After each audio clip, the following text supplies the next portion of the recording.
ce plateau des filles qui ont échappé à toutes ces atrocités, à toutes ces violences également, qui sont donc des nôtres aujourd'hui. Elles ont à dire, à raconter et même à expliquer au grand public, tous ceux qui regardent, ici comme ailleurs. Alors, Marthe Ndéa, bonsoir. Bonsoir, monsieur. Bienvenue, comment vous allez? Je vais bien. Vous allez bien aujourd'hui? Oui. Vous avez passé 3 mois à Dubaï, dans des conditions tristes. Oui. Et vous êtes aujourd'hui au pays. Oui. Comment ça s'est passé? Pour mon départ d'ici, c'est derrière une connexion de l'église qu'on m'a donné ces réseaux. Et le monsieur de Dubaï m'a fait part que je devais être une secrétaire personnelle parce que je cause l'anglais, français et un peu de chinois. Donc je devais travailler pour lui personnellement et à la fois. Et il a les sociétés, ses enfants sont des sociétés, je vais les aider. Bon, c'est comme ça que ça a commencé.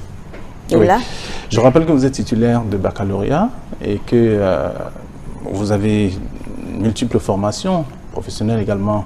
Oui. Donc vous êtes capable de faire plusieurs choses, plusieurs métiers. Vous êtes une maman d'un enfant de 8 ans. Oui.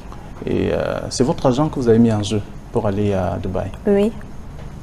Oui, j'avais investi un peu, j'avais gardé un peu de mon argent et il y avait aussi ma famille qui ont complété pour que je puisse voyager. D'ailleurs, vous allez davantage nous dire comment est-ce que vous avez fait pour vous retrouver à Dubaï au cours de cette émission. Le temps pour nous de recevoir Prudence Kenembeni. Bonsoir. Bonsoir. Vous êtes également âgée de 26 ans, maman de 2 enfants. Oui. Vous avez passé 5 mois au Koweït. 5 mois au Koweït. Et mon départ commence. Vous respirez l'air pur aujourd'hui? Aujourd'hui, je respire l'air pur, mais j'ai encore la tête avec beaucoup de choses à l'intérieur. Comme vous dites quoi? Je ne dors pas très bien parce que d'autres filles sont restées. D'autres filles sont restées. Et d'autres sont encore à l'extérieur. Oui. D'accord. Merci également d'avoir accepté notre invitation et de témoigner également, de dire au grand public ce que vous avez vécu, comment est-ce que vous avez fait également pour vous retrouver là-bas. Sidonie Tikoum, bonsoir. Bonsoir, monsieur. Bienvenue. Vous êtes également mère d'enfants, 2 enfants aussi. Vous êtes âgée de 28 ans. Oui. Voilà. Vous étiez également au Koweït. Oui. Vous avez passé 3 mois. 3 mois, oui, 3 mois dans la maison de contrôle. Et comment vous êtes arrivé là-bas? C'est une fille qui m'a contactée. Elle dit qu'elle a beaucoup d'argent au Koweït. Mais la fille a été ici. Elle dit qu'elle a beaucoup d'argent au Koweït. Que quand tu allais là-bas, tu gagnes beaucoup d'argent. Elle m'a donné le numéro d'un monsieur qui m'a fait aller au Koweït. Oui. C'est ça que le monsieur a dit que donne l'argent pour faire le papier avant de partir. C'est vous qui avez payé votre argent? Oui, c'est moi qui ai payé l'argent. Elle vous a dit qu'on faisait quoi là-bas pour gagner beaucoup d'argent? Le monsieur a dit que je vais aller là-bas pour faire pour sauver l'enfant, comme le babysitter, c'est ça qu'on appelle, oui. C'est ça que... Et quand vous êtes arrivé? Quand j'ai arrivé là-bas, elle a dit ici, elle a dit que c'est un enfant. Arrivé là-bas, j'ai trouvé 3 enfants, de faire le ménage, de laver les habits, faire le cuisiner et tout, faire le repas et tout, pour toutes les familles. Vous seul? Moi seul. Tout ce travail-là pour vous? Oui. Oui, moi seul. Et alors, il fallait rester là-bas? Vous n'êtes pas resté, pourquoi? Parce qu'il y a trop de torture. Tu ne dors pas, tu n'as pas le temps pour reposer. Tu dors à 3 heures, tu réveilles à 7 heures, tu travailles jusqu'à tout. Tu es en train de suivre l'enfant, en même temps, tu laves les habits, tu fais le repas, tu fais le cuisiner, tout en même temps. Jusque-là, il y a pas, je ne vois pas encore de problème. Et qu'est-ce qui fait problème finalement? Oui, c'est parce que j'ai travaillé 1 mois, 2 mois, 3 mois sans salaire. Est-ce qu'on vous brutalisait finalement? Oui, si la femme pleure, c'est le problème. C'est-à-dire quoi? D'abord, la maman des enfants lui dit qu'elle ne peut pas que l'enfant pleure. Tu portes un enfant, tu travailles dans la cuisine, tu laves les habits avec l'enfant, c'est l'enfant de 1 mois, 1 an, 1 mois. Il ne peut pas que l'enfant pleure. Si ça pleure, c'est le problème. Si l'enfant pleure, la mère va me taper, me tape. Même les frères, les mamans, me tapent. Ça, là, je ne peux pas supporter. Ok. Alors, vous allez, en plus de ce que vous avez dit, nous dire aussi ce qui vous est arrivé. Prudence, c'était la même chose, vous connaissez Sidonie? Sidonie et moi, on s'est rencontrés au Shelter, la maison de refuge, où j'ai fait la vidéo. Dites-nous, c'est parti d'où quand vous quittez le Cameroun pour là-bas? Vous êtes en Guinée équatoriale à l'époque? Oui, j'étais en Guinée équatoriale, je reviens au Cameroun en décembre 2017. Donc je venais juste, j'ai pris les congés, je venais juste me reposer et repartir sur Guinée. Mais il y avait des problèmes qu'il y a eu. Avril, m'a trouvé encore au Cameroun, c'est de là. Ma grande sœur, l'aînée, m'a contacté disant que elle a sa voisine qui est au Koweït, qui l'appelle tous les jours, que si tu as tes soeurs qui veulent voyager pour le Koweït, travail de ménagère, contrat 2 ans, tu as la ration 3 fois, tu as la ration 3 repas par jour, tu es bien gardé. Si tu as un souci dans ta maison d'accueil, tu appelles l'office et ils vont te changer de maison.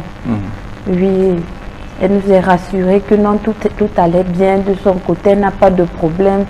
C'est bien, s'il y a même un problème, elle va appeler, on va lui changer de famille. Et qu'on ne doit pas être menacé. Si tu reçois une menace, il faut avertir l'office. C'est là que je me suis engagée que oui, je vais partir, que de rester au Cameroun en chômage. Je ne connais pas quand est-ce que les choses vont se calmer en Guinée équatoriale. Donc c'est comme ça, elle nous a donc dit, ok, ma grande soeur lui a dit, j'ai ma petite soeur qui va venir, elle dit, ok, il faut qu'elle monte un dossier, un extrait de casier judiciaire et un certificat médical qui a été fait. Elle a dit, il faut aussi qu'elle fasse un passeport. Je lui ai dit, j'ai pas d'argent pour le passeport. Elle dit, non, s'il n'y a pas d'argent, il faut qu'elle monte ce doigt-là. Il y a quelqu'un à qui elle va faire le passeport, c'est pas elle qui dépend. C'est la fille qui nous fait voyager là, qui finance pour le passeport.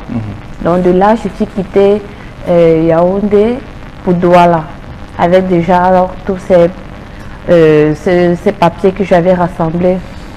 Mon acte de naissance et ma carte d'identité. À mon arrivée sur Douala, j'étais logée chez mon papa. De là, j'ai contacté la fille qui était au Koweït, là, parce que maintenant j'étais en contact avec la fille qui est au Koweït. Donc je l'ai contacté, elle me dit il faut patienter, le monsieur a voyagé, il est dans son village, il va revenir d'ici lundi. Donc lundi, mon téléphone était déjà, j'avais mon téléphone qui était tombé et ça s'est cassé à la douche. Donc je communiquais maintenant avec le téléphone de mon papa, mais passant par ma grande soeur.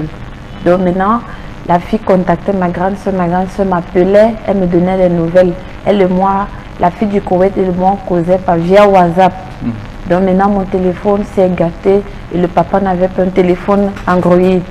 Donc il fallait qu'elle passe la nouvelle à ma grande soeur. Ma grande soeur me fait part. Oui. Donc, alors, on nous a dit que c'était la belle vie. Oui, le salaire c'est 90 dinars. Oui, qui a une valeur de 180 000 francs au Cameroun, si la monnaie est à 1800, oui, qui a une valeur de 180 000 francs au Cameroun. Tu as ta ration, tu as tes 3 repas par jour, donc la ration c'est obligatoire. Alors, le monsieur qui vous établit le passeport arrive, il le fait en combien de temps? Le passeport est sorti en 3 jours. Ça fait 3 jours que mon passeport est sorti, je n'ai rien dépensé. Après les 3 jours, il m'a appelé, il m'a présenté mon passeport que voici, c'est sorti. Mais je vais remettre à la maman de la fille qui te fait voyager. Alors, celle qui vous attend au Koweït, Oui. Ses parents sont au Cameroun. Oui, sa maman vit au Cameroun, ici à Douala.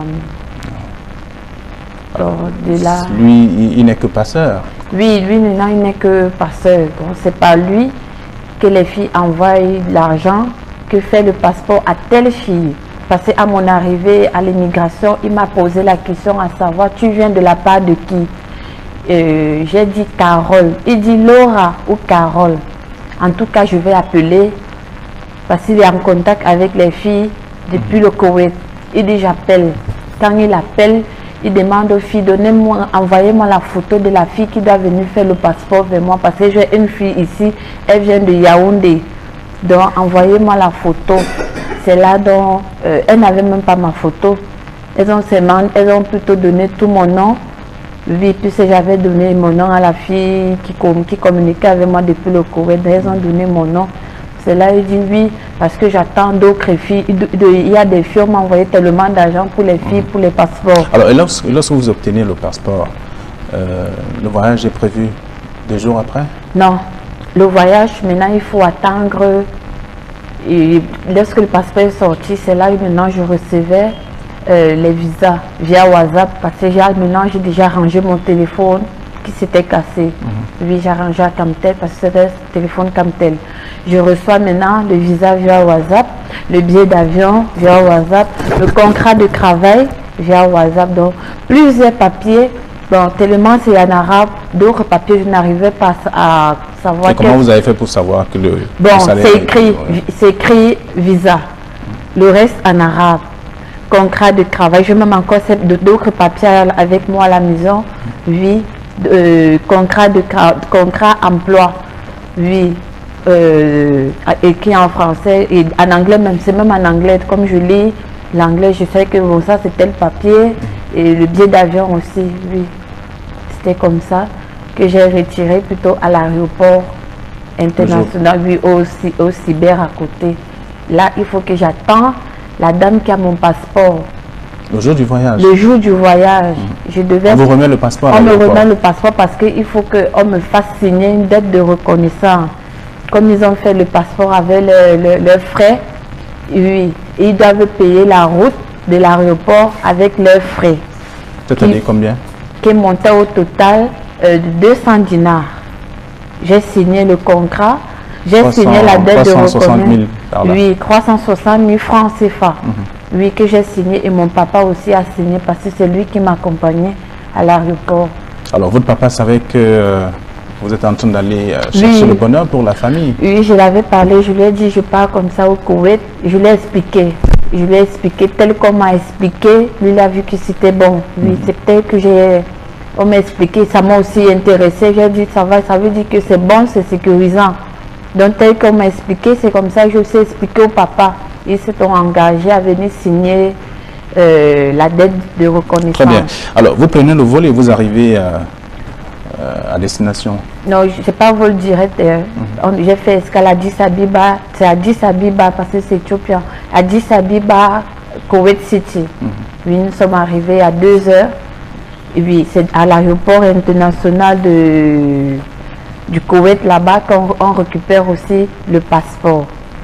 Oui, on récupère mon passeport, me fait faire des empreintes partout, des photos et on me demande d'attendre. Il faut attendre la famille d'accueil. Nous étions là, je n'étais pas seule ce jour à l'aéroport. Qui apparemment était votre employeur, selon les dires? Oui, non. La famille d'accueil, ce ne sont pas eux qui sont venus me chercher. C'est l'agence eux-mêmes. Ils ont envoyé un chauffeur arabe. C'est à lui que les gens de l'aéroport ont remis mon passeport. Ils ne pouvaient pas lire mon nom. Déjà, c'est un nom africain. Donc, il a juste présenté. Nous étions nombreuses. Il a présenté. Quand tu reconnais ton passeport, tu te lèves, tu suis le chauffeur. Donc, c'est comme ça. Il m'a conduit jusqu'à l'agence. Ils m'ont demandé de me déshabiller dehors. Je me suis déshabillée jusqu'au dessous, là dehors. Et avec le stress de l'avion, même je saignais. Je me suis déshabillée. Ils m'ont dit ouvre la valise, montre ce qu'il y a à l'intérieur, tu te changes. Donc tout ça, j'étais nue. J'ai ouvert ma valise. Je les ai présenté tout ce qui était à l'intérieur. Même ils ont choisi de prendre telle robe et encre. Donc c'est comme ça, ils m'ont montré où me doucher et dormir. Donc j'avais dormi de 8h à 16h. C'est à 16h que vient donc cette dame qui me fait voyager. C'est une Camerounaise. C'est là, elle vient, elle se présente. Elle me dit, c'est moi qui t'a fait voyager, passant par celle que tu causais avec elle. Donc le travail ici, c'est dur. Au départ, c'était pas ça. Le travail ici, c'est dur. Comme tu es arrivé là, il faut être fort. Donc le travail ici, c'est très dur. Donc il faut encore dormir. Tu vas commencer le travail cette nuit. Donc tout ce qu'on te dit, même si on te demande de faire quoi, il faut faire. Tu fais tout. Tu as un problème, il faut m'appeler. Il faut m'appeler, je vais intervenir. Ou bien tu dis à ta patronne de m'appeler. Il n'y a pas de... Elle a récupéré que j'avais voyagé avec le contrat, la dette de reconnaissance signée. Donc, le monsieur à qui j'ai signé a pris la photocopie et la photocopie de mon passeport. Et ils m'ont fait voyager avec l'original du dernier que l'agence a repris. Et vous vous levez à quelle heure pour commencer le travail? Je suis arrivée à mai. À mai, là-bas, c'est le mois du Ramadan. Mais la période, les semaines, je suis arrivée, c'était pas, le Ramadan n'était pas encore arrivé, donc le Ramadan était quand même proche. Donc j'ai travaillé de 20h à 1h quand je suis allée. Quand la famille d'accueil est venue me chercher, j'ai travaillé de 20h à 1h. Et c'est maintenant le matin à 5h qu'il vient me réveiller. Il me dit désormais c'est à 5h tu dois te lever et à 1h tu dois te coucher.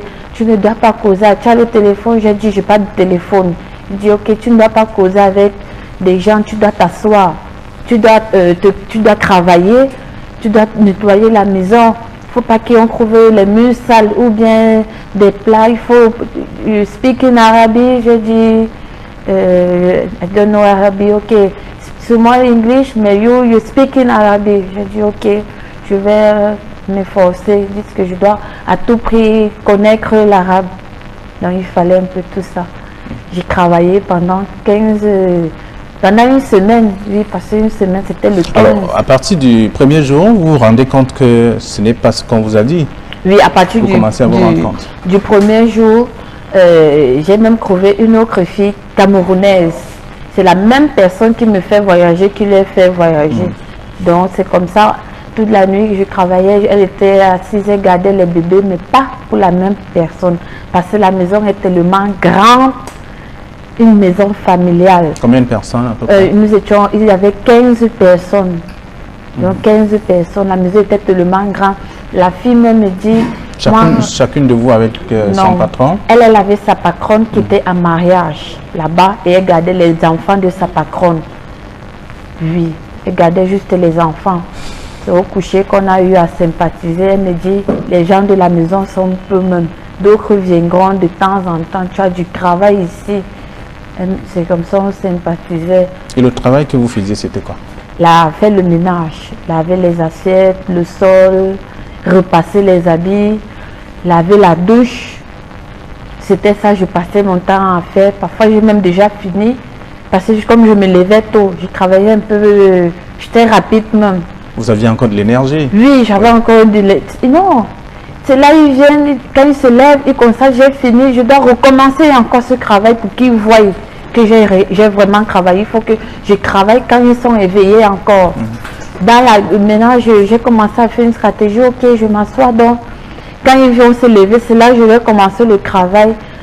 Quand ils se lèvent, ça devient, ils font ça un problème. Ils me tapent même. Pourquoi tu n'as pas encore lavé le sol? Pourquoi tu n'as pas? Je dis, puisque je fais quand vous êtes au cou, quand vous dormez, vous vous levez, c'est déjà pour vous demander que je recommence. Je dis, je ne dois pas leur répondre. Les assiettes lavées, ils reprennent, ils remettent là. Il faut que je recommence à laver. Ils me mettent des gants. Oui, je dois laver les assiettes là avec des gants. Le sol, j'ai des gants. Alors, il n'y avait que ça comme travail à faire? Oui, il y avait ça. Et là, c'est comme ça, on me tapait. Quand je m'avais au coucher à 1h, ils viennent me lever. Parfois, je faisais la tête dure. Je faisais la tête dure. Je dis, mais avec la luce, je ne peux pas supporter. Et j'appelle même la fille. Elle me dit non.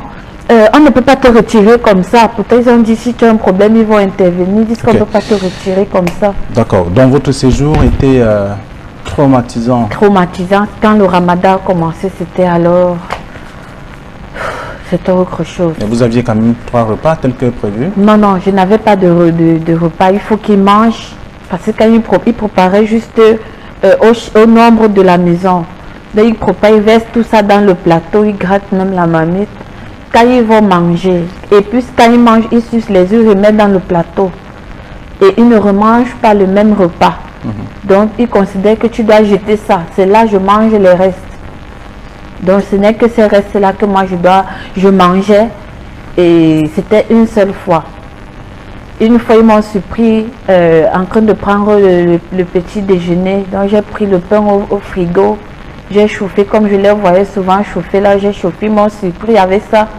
Est-ce que tu as ça au Cameroun? Dans ton pays, tu mangeais le pain? Est-ce que dans ton pays, il y a les œufs? Ils ont pris, ils préfèrent jeter à la poubelle, verser le café, mais pas que toi, tu dois manger. Non, ils versaient ça, ils disent qu'il n'y a pas ça dans mon pays. Est-ce que je mangeais même là-bas? Non, je mangeais que des restes là-bas. Très bien. Alors, votre histoire, vous allez davantage nous dire comment vous avez fait pour partir de là et revenir au Cameroun. Le temps d'écouter également Marthe Déa. Vous, c'était une histoire entre un pasteur et vous, après également, après avoir perdu votre emploi. Oui. Ici. Bon, quand je n'avais pas de travail, quand j'ai eu cette occasion, j'ai sauté dessus et j'ai accepté voyager avec un peu d'économie que j'avais gardée et avec aussi un peu de soutien de ma famille. Voilà, le pasteur que vous rencontrez, qu'est-ce qu'il vous dit concrètement? Bon, c'est un réseau et on cherche des filles et on vous teste d'abord. Parce que là, le monsieur même, quand il m'a mis en contact, le monsieur me posait des questions. Il me dit de parler en français, il me dit de parler en anglais et il me demande quelques mots en chinois. Je l'explique et alors il me dit d'envoyer les photos. C'est par ce monsieur que j'envoie mes photos et mes différents certificats et l'hôtellerie aussi que j'avais fait. Donc c'est comme ça que j'envoie par email et c'est parti. Et dans notre conclusion, c'était que si le visa sort, je paye le monsieur. Et je paye mon billet d'avion. Bon, après ça, quelques temps plus tard, j'ai commencé à communiquer directement avec le monsieur. Des fois, il m'appelle à 2 heures. Qu'est-ce que vous êtes où? Je dis, je dors. Ok, je comprends, je vois déjà que vous êtes intéressé et tout et tout. Alors, une façon de vous rassurer? Oui, j'étais rassurée. Est-ce que la vie va être rose? Rose. Oui. Et que ses enfants ont des sociétés, ils cherchent des Camerounaises, ils préfèrent travailler avec les Camerounaises parce que eux, ils sont honnêtes, ils ne sont pas comme des Nigériens qui sont têtus. Donc c'est comme ça que c'est arrivé. Quand mon passeport est sorti, le visa est sorti, parce que moi j'avais déjà le passeport. Quand mon visa sort, le monsieur me présente. Bon, j'ai préféré aller à l'aéroport parce que j'ai une connaissance là-bas pour vérifier si c'est vrai avant de payer cette monsieur. Bon, dans le total, j'ai presque dépensé 2 millions. C'était vos économies? Oui, oui. Bon, quand on a vérifié, c'était très vrai. J'ai payé le monsieur et j'ai payé mon billet d'avion. J'ai pris Ethiopia Airlines. Voilà comment je me suis retrouvée à Dubaï. Et sur mon visa, c'était un employment visa. Avant ça, il m'a donné un contrat qui était un contrat de 2 ans. Et sur ce contrat, bon, j'ai signé, on a renvoyé et c'est comme ça que mon visa est sorti. En arrivant de là, il y avait un numéro qu'on avait écrit sur mon passeport, mon visa. Arrivé, comme je m'alignais, je suis juste arrivée à l'aéroport. Directement, on me présente quelque part, il y a les box qui étaient placés là. Là, dans les box, on me dit, bon, le monsieur qui était devant, que les gens s'alignaient pour présenter, me dit, non, vas-y la box. J'arrive au box, je présente, on m'a rien dit, j'ai seulement suivi comment il appelait. Et ils ont parlé en arabe et directement, on m'a dit de m'asseoir. J'ai trouvé d'autres filles assises là. Et quelques minutes plus tard, je vois juste un monsieur qui se présente devant moi. C'est vous tel? Je dis oui. Et c'est comme ça qu'il m'amène. Dès qu'il m'amène, je trouve mon patron. C'est un vieux arabe. Et dès qu'il me voit, la première chose, il me tend la main et il me prend mon passeport et tout ce que j'avais en main. Mes valises, on a mis dans le sac. C'est comme ça qu'on est entré dans la voiture et on est parti. En route, il me demande qu'est-ce que je peux boire. Je lui ai dit, je voulais un jus. Et on est arrivé chez lui. Et de là, il m'a dit qu'il aimerait que j'appelle toute ma famille et les rassurer que je suis bien arrivée. Étant là-bas, il m'a connecté, j'avais écrit les numéros, j'ai appelé mon papa, appelé mes soeurs, mes cousins et tout. Bon, je suis bien arrivée, tout va bien et tout, et tout. Bon, c'est de là qu'il m'a donné, il m'a dit d'aller me reposer. Il m'a montré une chambre et je me suis couchée là. Bon, j'ai dormi presque 4 heures du temps. Après, une jeune fille, elle est philippienne, elle est venue me réveiller. Et je me suis présentée chez mon boss. Il m'a dit, bon, voilà l'email, tu vas traiter avec moi. Présentement, c'est toi qui ouvres mon email. Tu lis mes messages et tu me transmets. Lui, il est assis, je suis assise comme ça. Donc, il me parle directement. Jusque-là, rien ne présage le côté négatif de votre voyage? Pas encore. Pas encore. C'est de là que... Quand j'ouvre les emails, je commence à lire beaucoup plus en anglais. Comment j'ai besoin d'une ménagère, j'ai besoin d'une babysitter, j'ai besoin d'une fille prostituée, j'ai besoin... Et de là, et je voyais d'autres demandes qui venaient. Il y a des filles qui acceptaient. Et il me dit de tirer les photos, de tirer les demandes et tout et tout. Et quand je tire, c'est comme ça qu'il regarde. Si c'est en anglais, il cause avec les filles. Si c'est en français, qui n'arrive pas, je cause. Et s'il voit que la fille ne communique pas, il me passe le téléphone. Bon, explique là ceci. Je interprète juste ce qu'il dit. On dit là qu'elle se prépare, qu'elle négocie là-bas. L'essentiel, c'est qu'elle arrive ici. Et c'est de là où, un jour, une dame est arrivée là. Et c'est comme ça que... Bon, avant ça, le lendemain de ce jour, c'est où il m'appelle, il dit que vraiment, présentement, tu es venu pour travailler et tu dois travailler. Ça a commencé. La chambre où il m'avait mis me coucher, on a enlevé la clim. Comme il fait tellement chaud là-bas, il m'a dit, c'est juste pour me laver et m'habiller. Et ils m'ont dit de me raser parce qu'ils disent qu'ils n'aiment pas les poils, ils n'aiment pas. Ils m'ont donné les habits qui couvrent tout le corps. Il m'a dit de mettre mes choses là à côté. Là, ce n'est pas ce que je dois porter. C'est de là que il me dit, il faut que je sache que je dois dormir dans sa chambre. Et je dois me coucher au sol. Et il était malade. Il avait une toux à laquelle il toussait dans une boîte. Et dans cette boîte, à chaque 1 heure, je dois le changer. Donc ça veut dire quand il tousse, il verse là-dedans. Il tousse, il verse. Donc je dois me rassurer qu'à chaque fois, je dois vite revenir et changer. Donc, et il y avait déjà une sonnerie à laquelle s'il a besoin de moi, parce que des fois, il boit le thé. Il sonne si peut-être je suis derrière en train de travailler, je dois vite courir et me présenter. Et si je traîne, c'est la gifle. Qu'est-ce que tu faisais? J'ai besoin de toi, change-moi les bêtises ici, singe et tout. Et alors, il vous appelait comment? Singe. Yes, il y a un monkey. Oui, c'est comme ça qu'il m'appelait. Et c'est de là que moi, je me réveille à 3 heures. Je n'avais pas de repos parce que quand il me réveille à 3 heures, des fois, il vient me botter au sol. Parce que dans sa chambre, il a juste un autre canapé là. Et là, comme c'était tellement grand, il y a un petit tapis là. C'est là que je me couchais. Et il m'a donné une couverture, comme il a la clim et tout. C'est là que je me couchais. Et si peut-être il se réveille la nuit, il veut que je change le côté de l'oreiller où il a trop craché dans la nuit. Il tousse fort. Je dois venir, je prends le truc, je mets devant lui. Et quand il est en train de cracher, il retire, je arrête et je pars, je change. Donc c'était un peu de cette manière que je vivais. Et à 3 heures, qu'est-ce que je dois faire? Je dois me réveiller. Il élevait les dattes, dont ils ont les petits trucs les là. Fruits, oui. Et comme il fait chaud en journée, il faut que je parte arroser très tôt. Il avait aussi je ne sais pas si c'est les oiseaux qu'on appelle qui volaient. Donc très tôt, je dois aller ouvrir, je les verse les nourritures et ils s'envolent. Et il y avait aussi les poulets qui les levaient. Donc, je dois les nourrir. Avant maintenant de venir travailler à la maison, le ménage, laver le sol, la fille qui était là, elle avait juste à préparer. Alors, il était seul à la maison ou vous étiez nombreux? On était nombreux. Bon, il y avait un gardien, il y avait son chauffeur et il y avait cette fille et moi. Et on ne doit pas causer. On ne doit ni se dire bonjour, ni bonsoir, ni rien. Chacun, on est dans une même maison, mais on se traverse comme des personnes qui ne se connaissent pas.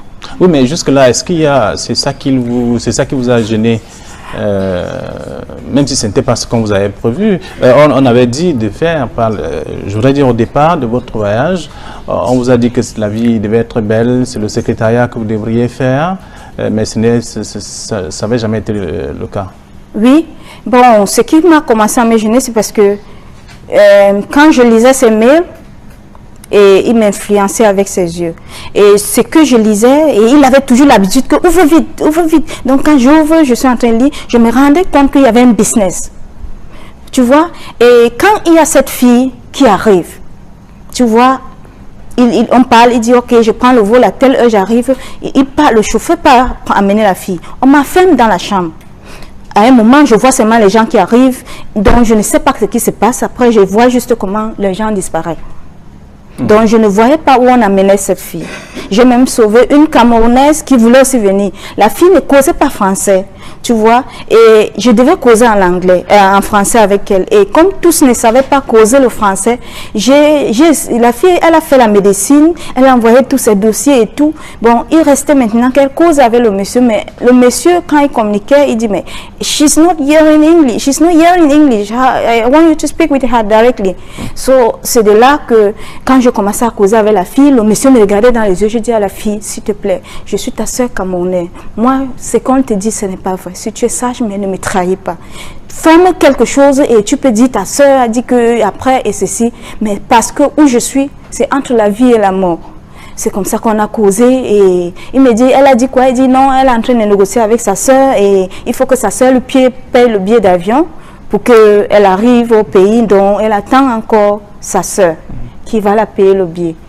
Et tellement, il abusait aussi de moi. Moi, j'étais obligée de m'agenouiller devant lui pour le faire plaisir. Vous avez dit quoi? De m'agenouiller, donc de mettre les pieds au sol et il est assis, il se calme, donc il abusait de moi. Oui, vous le dites comme ça, c'est pas facilement compréhensible. Qu'est-ce que ça voulait dire? Ça veut dire tout ce qu'il voulait, c'est sexuellement, je dois lui satisfaire et je dois être à genoux. Et lui, il est assis sur la table, et il ouvre ses pieds et il avec des odeurs en lui, des fois, tellement comme il crache, tellement qu'il est sale. Il se lave même, tellement il transpire et tout. Si je ne le fais pas, c'est comme ça qu'il me gifle et je dois toujours être à genoux pour le satisfaire. Dès qu'il a été satisfait, c'est comme ça qu'il me rejette, il dit sors de ma chambre. Je ne vais pas continuer à travailler. C'est là où, quand je sors, je continue à travailler. Dès que j'entends la sonnerie, je dois vite courir pour venir. Peut-être c'est le thé, peut-être c'est pour changer les crashs, peut-être c'est pour faire d'autres choses, nettoyer. Pour faire la même chose. Oui, oui. Donc, c'est ce que je faisais. Et ça vous a beaucoup gêné? Beaucoup, beaucoup, beaucoup. Beaucoup, parce que tu ne parlais pas. Je passais des semaines, ma bouche était juste fermée et la lu des choses que je voyais des documents à laquelle je découvrais, Philippins, les pays, il y avait toujours une question que je me posais, que mais où est-ce que cette fille s'en va? Je vois des documents dont il y avait toujours quelque chose qui me disait qu'il y a quelque chose louche, mais on ne me présentait pas. L'opportunité que j'avais, c'était juste que mon seul repos, c'est quand il y a les invités qui arrivent, je suis obligée on me ferme dans ces chambres. Et j'entendais juste les voix des gens pendant 2 heures, 3 heures. Et après, quand ils finissent, c'était comme si rien n'était et tu ne vois plus où cette fille s'en allait. Alors, ça ne ressemblait pas à tout ce qu'on vous a dit au départ, non. Tout ce que le pasteur vous a dit et tous ceux qui sont dans la chaîne de mise en route des opérations à mener tout au moins dans la ville, dans le pays d'accueil.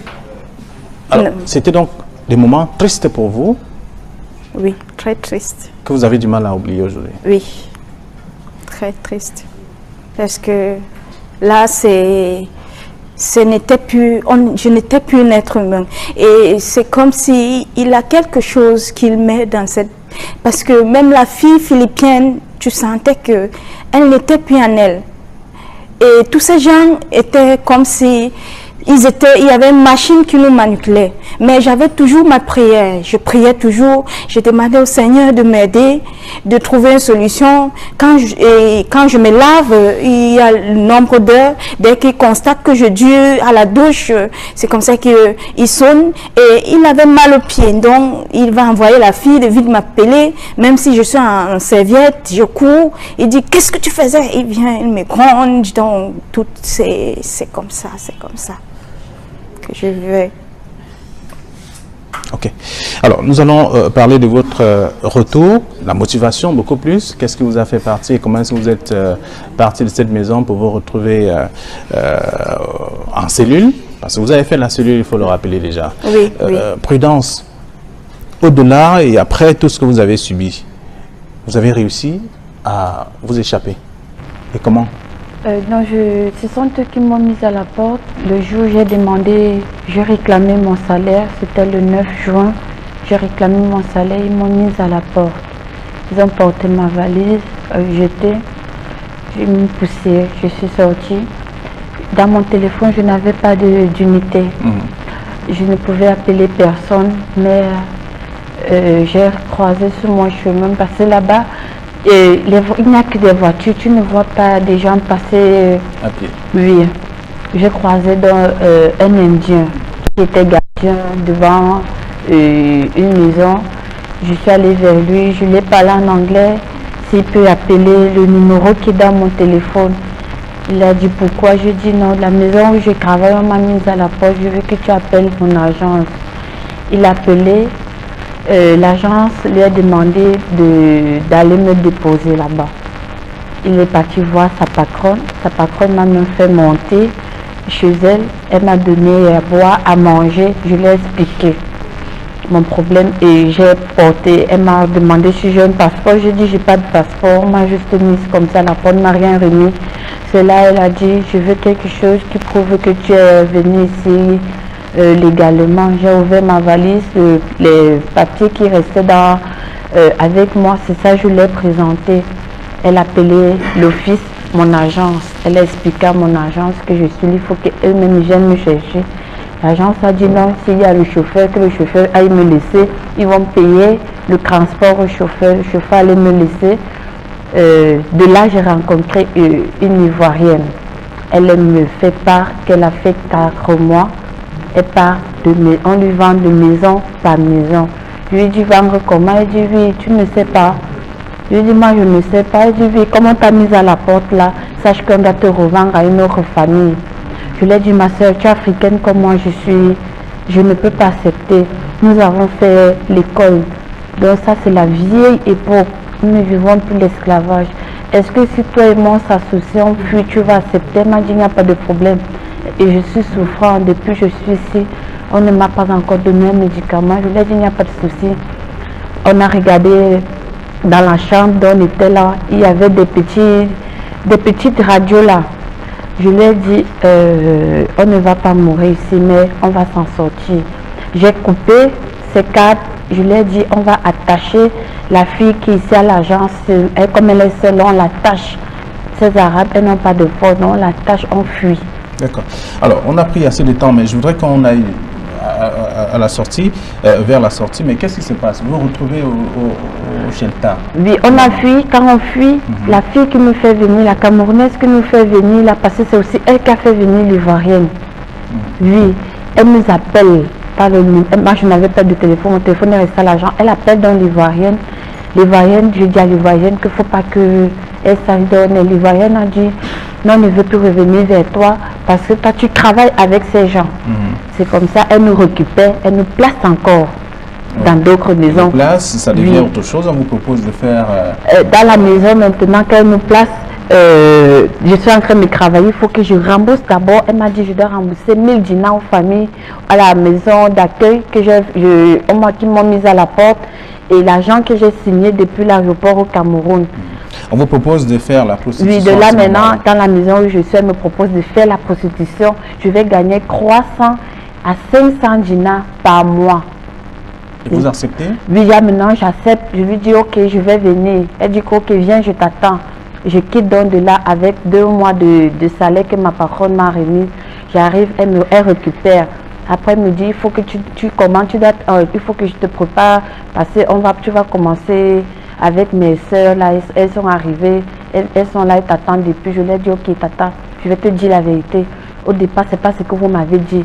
Et moi, je ne veux plus rester au Koweït. Je vais rentrer. Vous voulez plus rester au Koweït, vous voulez rentrer et après vous vous retrouvez... Oui, elle m'a dit ok, vas-y donc, va au shelter, c'est là-bas on va te faire rentrer. Quand j'arrive au Shelta, je dois rencontrer d'autres sœurs camerounaises. Vous avez rencontré et Sidonie. Sidonie.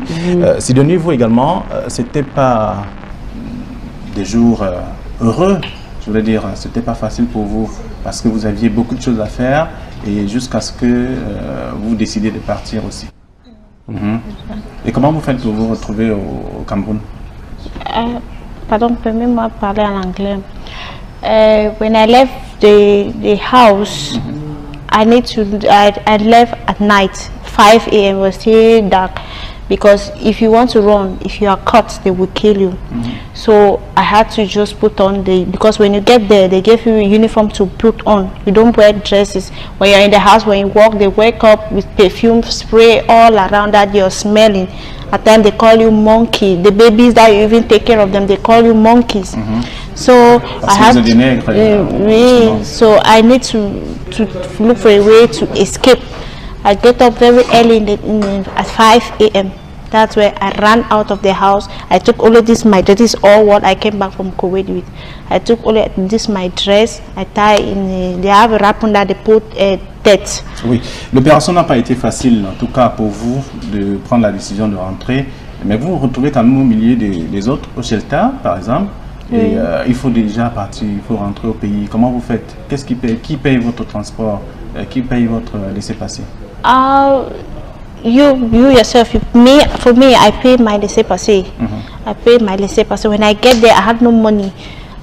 So somebody has to help. And another Cameroonian helped me. She gave me 11 kg, that's 22,000 for Cameroon money. C'est une association qui s'est occupée de vous? The Cameroon Embassy, that is in Saudi Arabia, is the one that is taking care of the laissez-passer. So it's the one that do the laissez-passer. Then you have to do fingerprints. When you do your fingerprints, it depends on your fingerprint whether they have to send you to deportation or you have to pay your flight. But for me, my own, I was the one to pay my flight. It shows that when you run out of the house, your sponsor needs to go and report to you. D'accord. Vous m'aviez dit que c'est une association des Camerounais de la diaspora. Ils sont 17 carrément, ils vivent en Belgique et qui se sont engagés à payer votre billet d'avion pour vous retrouver au Cameroun aujourd'hui. Oui, for me and one other girl still behind, it shows that we are the one to pay our flight. So we had nothing to do. I don't have any means to go because I don't even have money. I worked there for 3 months, no salary. So now, since she made the video, they gave contacts. That's where les enfants monnaie le food the care. That's where they come in. They are the one that paid my flight. Très bien. Qu'est-ce que vous dites à vos sœurs camerounaises qui vous regardent maintenant? Yeah, what I want to say is that. Regardez cette caméra. Yeah, what I want to say is that it is better you stay here in Cameroon and do whatever thing you're doing. Because for me, I was doing my petty business. A friend came to me that there's money in Kuwait. I had to auction all what I was doing and gather all the money to go to Kuwait. But now I came back with nothing. With nothing. I need to start all over. I need to start my business all over. I don't know how to come about. Alors, Marthe, nous sortons de cette première partie. Vous avez fait la prison, il faut le dire, et votre papa est au courant que vous êtes en prison. Oui. Il tombe, il meurt décède, par la suite. Oui. Parce qu'il ne pouvait pas supporter tout ça. Oui. Lui qui voyait comment sa fille, vous êtes l'unique fille de la famille, il savait que vous êtes parti chercher le bonheur pour la famille. Oui. Mais malheureusement, il est décédé, vous n'étiez pas là. Il est décédé, oui. On était obligé d'attendre et dans les prières pour qu'on remette mon passeport parce que le Cameroun n'a pas l'ambassade à Dubaï. Oui. Et je pense qu'il faut que l'État fasse quelque chose pour ça. Parce qu'il y a plusieurs personnes qui sont au pays ici. Je ne vous mens pas, je suis sûre que certaines familles n'ont pas trouvé leurs soeurs et leurs frères. Là, il n'y a aucune preuve. Moi, je pense que c'est grâce à Dieu. Vous avez eu d'autres Camerounaises là-bas aussi? Oui, j'ai trouvé d'autres Camerounaises là, mais on n'était que 2. Mais l'autre avait 2 passeports. Elle était d'abord au Libye, donc elle a utilisé son passeport de Libye. Moi qui n'avais pas de passeport, je n'avais rien à prouver. Donc, il me restait quelques mois pour qu'on m'envoie à Saint-Tradjil où on va m'abandonner. Mais un jour, on m'annonce juste que mon boss est venu laisser mon passeport. Il m'a rien laissé. Alors, aujourd'hui, vous êtes au pays. Qu'est-ce que vous dites à vos sœurs? Bon, c'est les aventures qui ne sont pas vraiment bien. Et je sais qu'au pays aussi, c'est pas facile. Parce que moi, je vis aussi, depuis, je n'ai pas de travail et tout, et il faut des relations. Je sais que c'est ça qui pousse certains de nos sœurs d'aller. Mais je pense que c'est mieux de rester dans notre pays et nous débrouiller. Même si ça vend de la tomate, qu'on se défend. Je sais, et on prie, on demande à Dieu de nous aider, parce que je sais qu'il y a un Dieu qui existe et il fera quelque chose, même si ce n'est pas aujourd'hui. Vous avez fait quoi, concrètement? Moi, j'ai fait une formation de l'hôtellerie et je travaille aussi dans des supermarchés. J'ai une expérience pour 5 à 7 ans.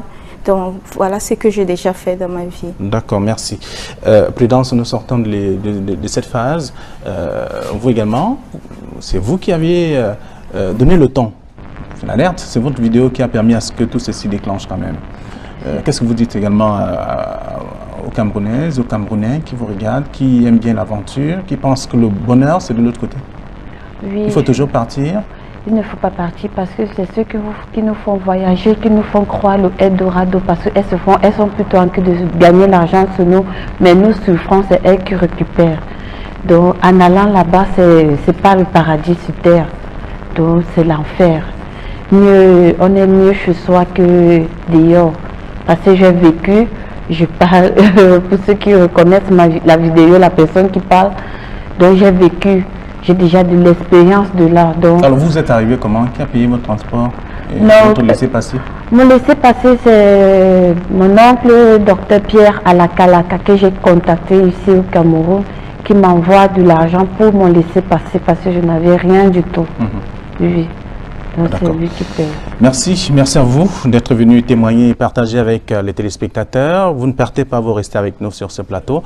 Le temps pour nous de vous proposer en tout cas de suivre dans un instant les témoignages choquants, bien entendu, de ces personnes, choquants donc par ces jeunes Camerounaises à Dubaï et bien entendu au Koweït. Et pour sortir, les invités, les experts seront sur ce plateau en deuxième partie. Alors, Innocent Abega, Dallas Tchana, sous le contrôle du chef opérateur Samuel Tufa, dans ces images que vous allez découvrir. Donc, juste après, nous recevons nos experts.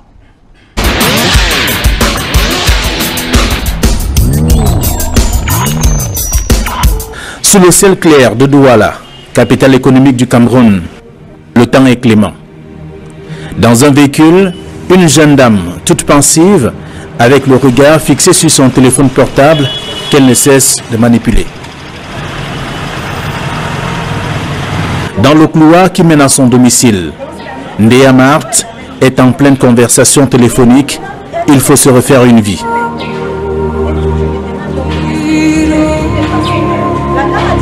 En effet, la jeune dame de 33 ans, qui occupe une chambre à coucher dans un quartier de la ville de Douala, revient à peine de Dubaï. Durant son séjour de 3 mois, elle a vécu les pires moments de sa vie.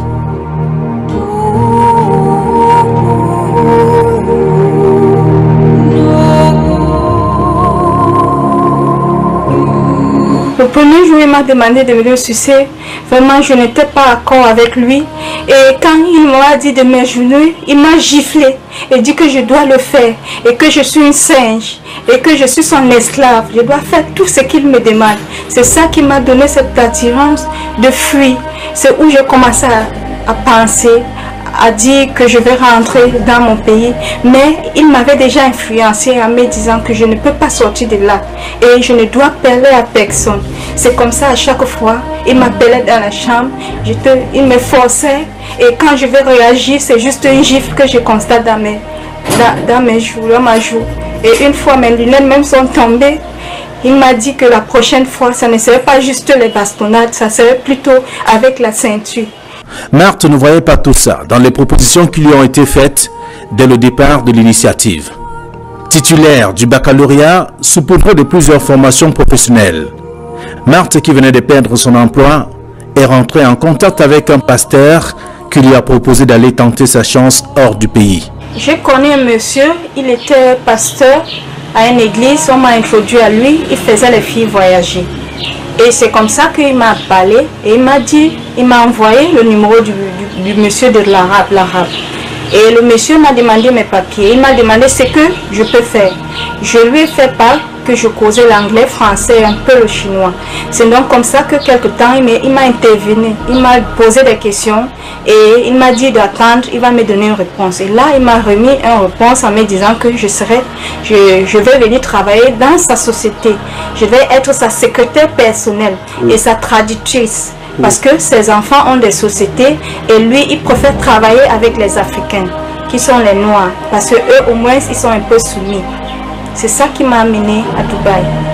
Après toutes les démarches, la jeune dame se retrouve à Dubaï, dans un engrenage. Elle soupçonne qu'elle a été vendue, contrairement à ce qui lui a été présenté comme emploi. Arrivé à Dubaï, ce n'était pas ça. Le monsieur, j'ouvrais ses mails le matin, je voyais les demandes et je voyais les filles qui proposaient de venir travailler chez lui. Et quand je suis arrivée, c'était plutôt l'enfer.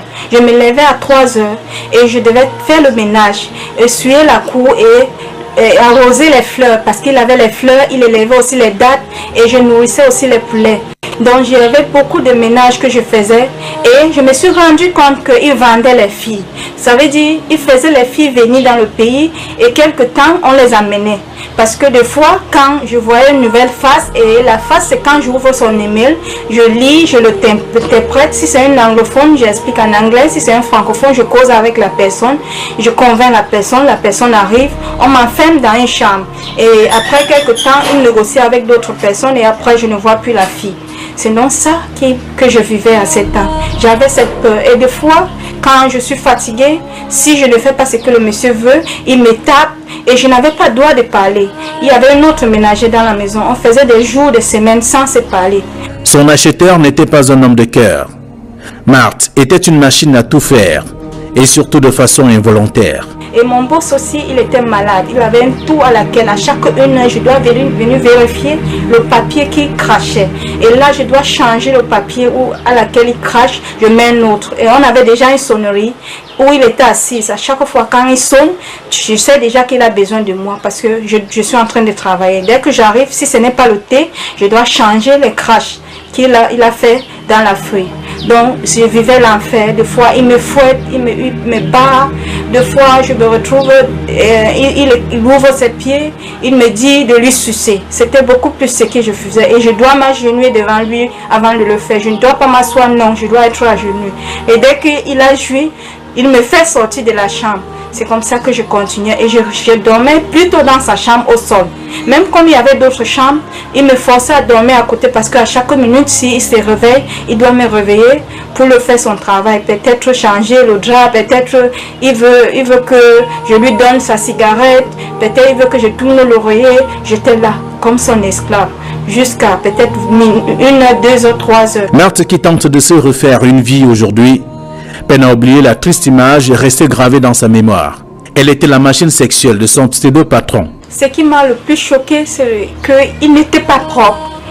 Deux fois, dont son sexe sentait, mais il m'obligeait de le sucer jusqu'à ses poils de son sexe. Et je dois tout faire pour qu'il puisse jouir. Je dois être doux, je dois m'agenouiller, je dois faire tout, même si je suis là. Tout ce qui l'intéressait, c'est qu'il faut que je fasse à ce qu'il jouit. Et dès qu'il jouit, il me pousse et il me dit de vite sortir de la chambre. Après, il se nettoie et je suis obligée de le faire. Et c'est après que je suis obligée d'arrêter mes crashs. Dès qu'il me chasse, je repars les verser tous à l'extérieur et surtout qu'il était malade. Ce n'est donc pas l'Eldorado qu'on lui avait fait miroiter. Marthe, comme plusieurs autres Africaines, est tombée dans le même piège. La torture dont elle a été victime l'a amenée à s'évader. Dans cette mouvance, Marthe a perdu son père, qui n'a pas pu supporter le choc. Il n'y a pas de paix, il n'y a pas de repos. On est comme des machines qui travaillent. Même la machine de foi s'est fatiguée. Mais eux, ils ne comprenaient pas ça. Chez eux, c'était que tu es obligé de le faire. Tu le veux ou pas. Tu n'as pas le choix. Tu es dans les pays. Tu dois faire tout ce qu'ils veulent. Sinon, on te tue. Sinon, on te rapatrie. Tout ce que j'ai dépensé, je l'ai tout perdu. J'ai fui de là sans rien. Parce qu'on m'avait dit, si tu prends quelque chose, ils vont te condamner en disant que tu as volé. Même comme ça, le monsieur m'a condamné et dit comment j'ai fui parce que je partais faire le charamouta, qui est la prostitution. Et je n'ai plus droit à entrer à Dubaï. C'est à cause de moi que mon père est décédé. Mon père voulait que je réussisse. Et quand il a compris que j'étais en prison et j'avais besoin d'aide, lui, il était incapable de m'aider. Et c'est comme ça qu'il est tombé un jour, la crise cardiaque, et il est décédé. C'est ça qui m'a beaucoup touchée parce que je voulais réussir pour que mon père soit fier de moi. Mais cette dame à laquelle il m'a contacté, il avait confiance en elle. Mais cette dame plutôt m'a rejeté et me traitait plus mal. Et lui, il était très choqué qu'il n'a pas résisté. Là, j'étais encore en prison. Quand mon père est décédé, que j'ai compris que mon père est décédé, il marchait déjà en route comme un fou pour chercher un peu de moyens pour voir si on peut me retirer de là. Mais il n'a pas pu. Et c'est comme ça, un jour, on m'appelle, on me dit qu'il est décédé. Et on m'a attendu. Avant de l'enterrer, on l'a mis à la mort. Depuis qu'elle est au pays, elle ne se sépare pas de sa Bible. Une Bible qui lui a été offerte par son cousin dès le départ du Cameroun. Chaque jour, elle s'accroche au psaume 28. Écoute mes prières, écoute mes pleurs. Aide-moi Seigneur. Aide-moi à ressortir dans cette difficulté. Seigneur, je t'en prie, viens à mon secours. La Bible était un soutien, un confort, et on pouvait mieux s'approcher et avoir la paix en soi-même et trouver une solution. Et il y avait aussi la page à laquelle j'ai toujours lu, c'était le psaume 28 qui parlait de l'aide. Et c'était un de mes cousins qui m'avait donné cette page. J'ai toujours lu ça, même quand j'étais dans les difficultés, et je le lisais à chaque fois. Et j'avais écrit dans ma Bible que Dieu touche le cœur de cet homme, qu'il remet mon passeport juste pour que je puisse rentrer dans mon pays. Et enfin un jour, on m'a juste appelé et me fait part de mon passeport. Et c'est comme ça que je suis rentrée. Marthe n'est pas seule dans ce phénomène qui prend de l'ampleur dans plusieurs pays arabes. Des ONG qui travaillent sur des questions d'immigration clandestine et le rapatriement révèlent qu'environ 3000 Africains écument des cellules des pays arabes. La petite Prudence, postée sur une vidéo qui a révélé aux yeux du monde la torture subie par les jeunes Africains en quête du bien-être, sonne comme une interpellation. Après avoir passé 5 mois de torture physique et psychologique, Prudence et ses compagnons d'aventure retournent au pays natal dans des circonstances impropres à l'éthique. C'était le jour du Seigneur. Ce dimanche, c'est presque l'ambiance des jours ordinaires à l'aéroport international de Douala. Les passagers embarquent et débarquent. Les jeunes débrouillards sont aux aguets. Dans ce tableau de sérénité, la famille Wamba vit des moments particulièrement angoissants. Il y a 5 mois que Prudence Kenembeni est partie pour une aventure foireuse au Koweït, au Moyen-Orient. Elle revient ce soir, ainsi que 7 de ses compagnes. L'atterrissage du vol est annoncé pour 14 h, mais vers 17 h, rien ne filtre. Je suis là depuis midi 30, 13 h moins. 13 h moins. Et ça fait depuis que nous sommes dehors, nous attendons. On ne sait pas ce qui se passe. Je ne sais pas si notre fille, ma fille, elle s'est portée bien. Qu'est-ce qui se passe? Nous sommes dehors, devant l'aéroport depuis midi 30. On a dit que le vol devait atterrir à 14 h. À l'extérieur, d'où la presse a été tenue à bonne distance, attendent également le docteur Pierre Alaka, l'oncle de Prudence, ainsi que 2 de ses sœurs. La jeune fille et 7 autres sont en fait arrivés, mais ce n'est qu'après 4 heures d'interrogatoire au commissariat de l'aéroport qu'elles seront autorisées à partir, en catimini et individuellement. Notre caméra est en face de celle qui a publié la vidéo de dénonciation des services corporels des filles au Koweït. Prudence revient de loin.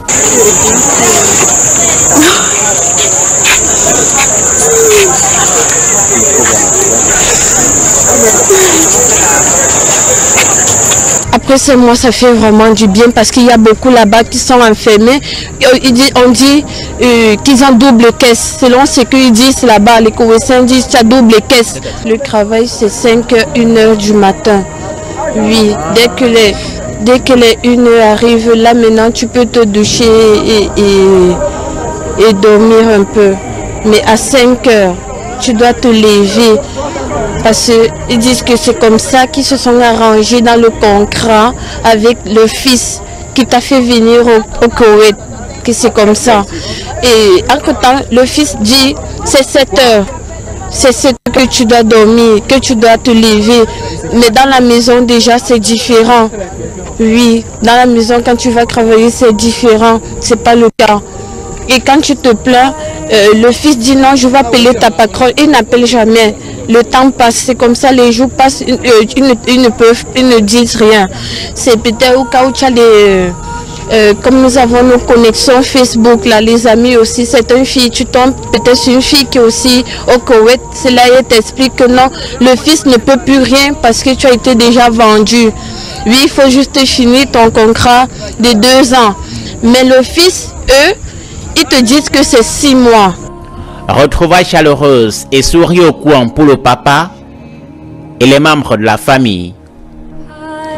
Non, je suis très content ce soir de retrouver ma fille parce que depuis que cette histoire a commencé, nous étions toujours dans l'inquiétude et on s'est demandé comment ça se passe là-bas. Mais ce soir, je suis très content qu'on est rentré. Mais j'aimerais que ces camarades qui sont restés là-bas dans la souffrance, que les âmes de bonne volonté, que notre gouvernement puisse mettre les choses en place pour que celles qui sont encore là-bas en souffrance, qu'elles puissent rentrer dans notre cher et beau pays, le Cameroun. Est-ce que Prudence a changé? Comment est-ce que vous la trouvez? Quand elle était par terre, quand je l'accompagnais ici à l'aéroport, elle avait bien du poids, mais je vois qu'elle a vraiment souffert, je vois cette souffrance sur elle. Elle a fondu. Elle était bien protégée le jour que je l'accompagnais ici à l'aéroport. Elle a beaucoup fondu, mais j'espère qu'on va retrouver le pays et on a l'espoir que les choses vont bien aller. Je suis très content ce soir de retrouver ma fille.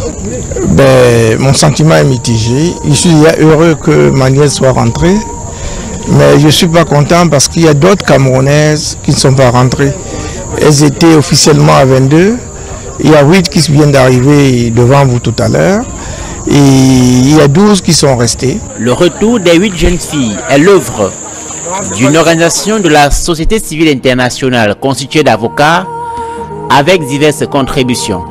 Pour moi, c'est déjà une mission de sensibilisation à travers le cas de Prudence et d'autres, médiatiser un maximum pour éviter à d'autres Camerounaises, d'autres jeunes Camerounaises de se retrouver dans des mêmes conditions. Bon, il en reste encore 12 Camerounaises, a priori, si on tient compte des chiffres qu'elle nous a donnés. Il s'agit de maintenir la pression, peut-être grâce à vous aussi, afin que les 12 puissent revenir et à laisser passer et puissent rentrer au Cameroun. Mais en tout cas, je pense qu'il ne faut pas lâcher la pression, il faut médiatiser, en reparler davantage et puis éduquer nos jeunes sœurs. La chaleur du retour au pays natal s'est poursuivie au quartier Bépana Omnisport dans le 5e arrondissement. Voisins, amis et curieux sont venus voir Prudence, la courageuse. Cette fille a justement eu le courage de dénoncer parce que nous ne pouvons plus supporter le calvaire. Son séjour au Koweït n'était pas de tout repos. Des Africaines transformées en machines à sexe et à autres tâches.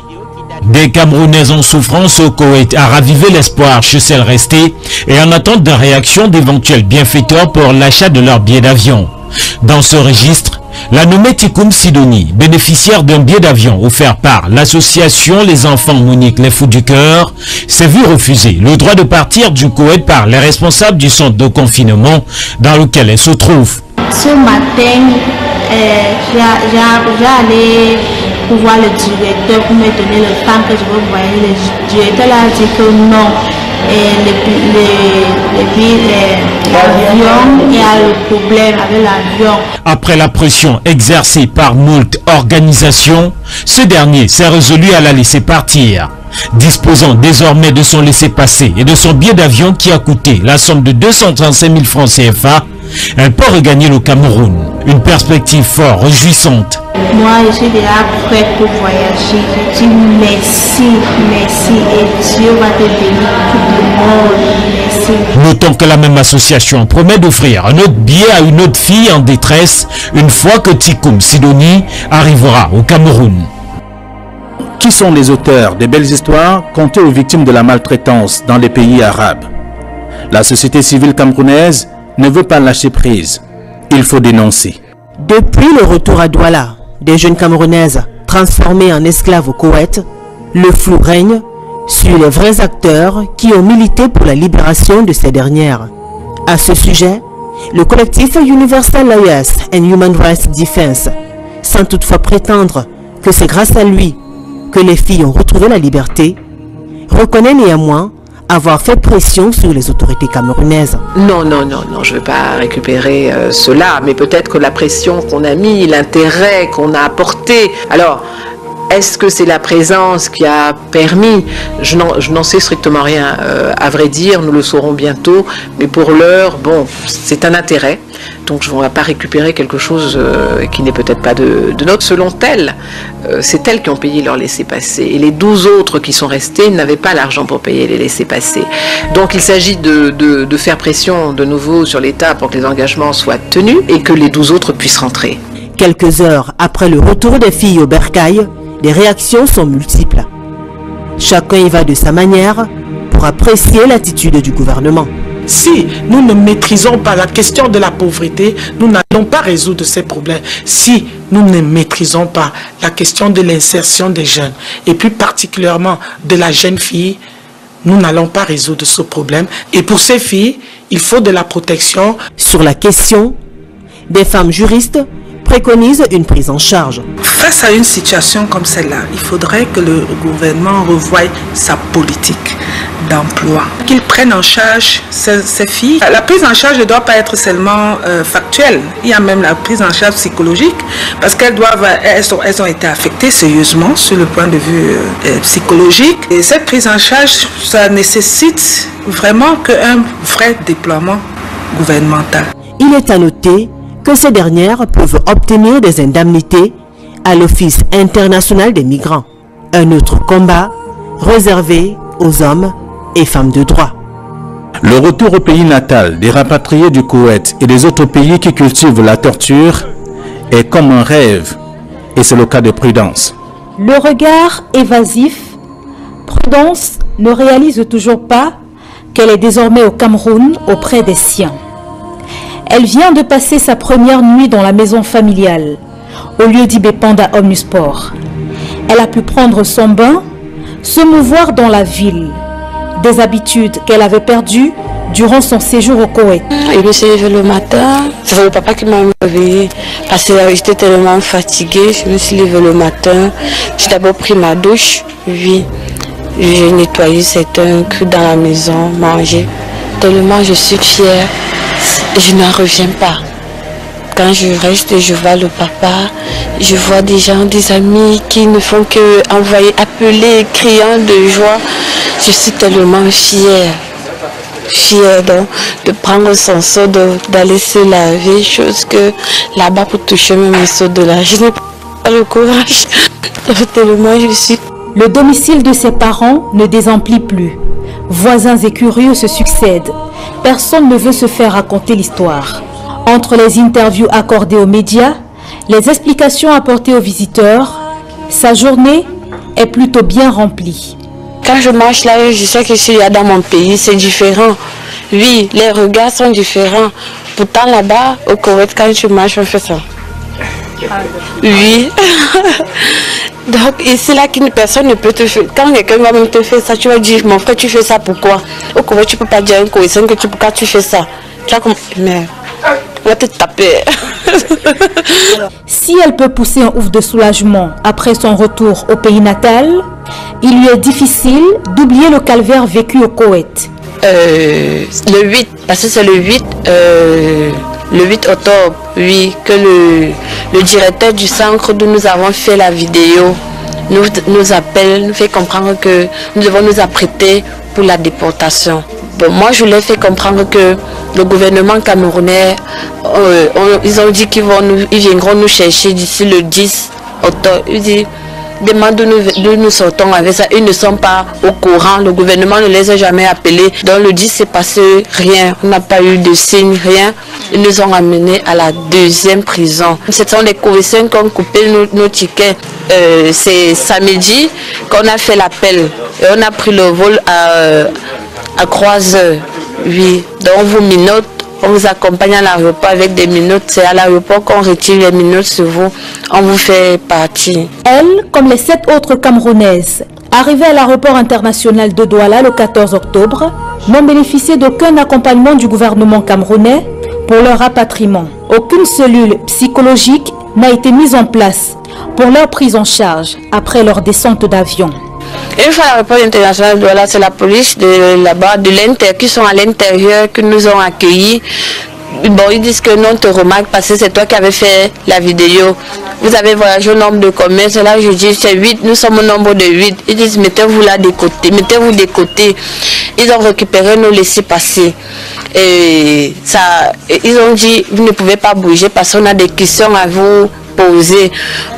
On demande c'est à propos de quoi. Il dit oui, comme vous avez fait la vidéo. On dit oui, nous avons fait la vidéo. Est-ce que le gouvernement nous a donc aidé? Parce que maintenant vous nous bloquez là, vous nous posez des questions. Tandis que nous avons tout expliqué dans la vidéo. Ils disent que c'est quand nous allons finir de vous poser des questions, comment vous remettre, vous laisser passer. Nous avons atterri ici à 14h30. Mais c'est à 19h qu'on a libéré. On nous a libérés là-bas.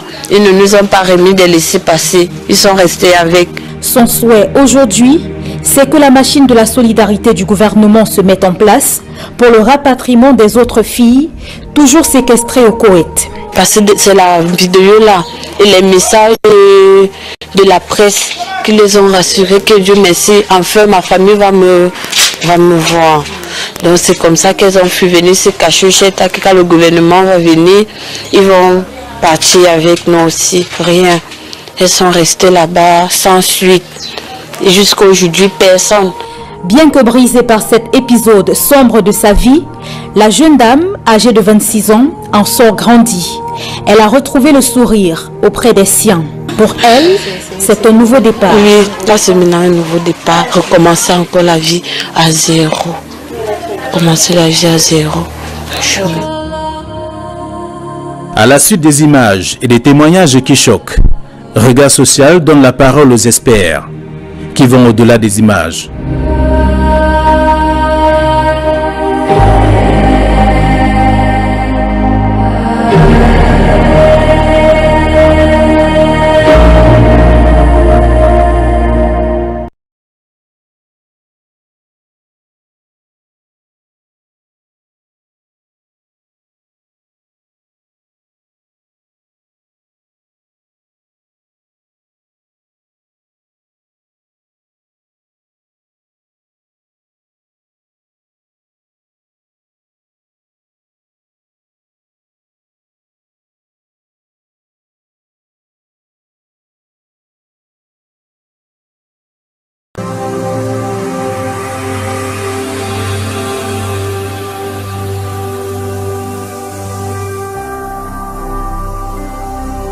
Jésus-Christ TV, vous connaîtrez la vérité et la vérité vous affranchira.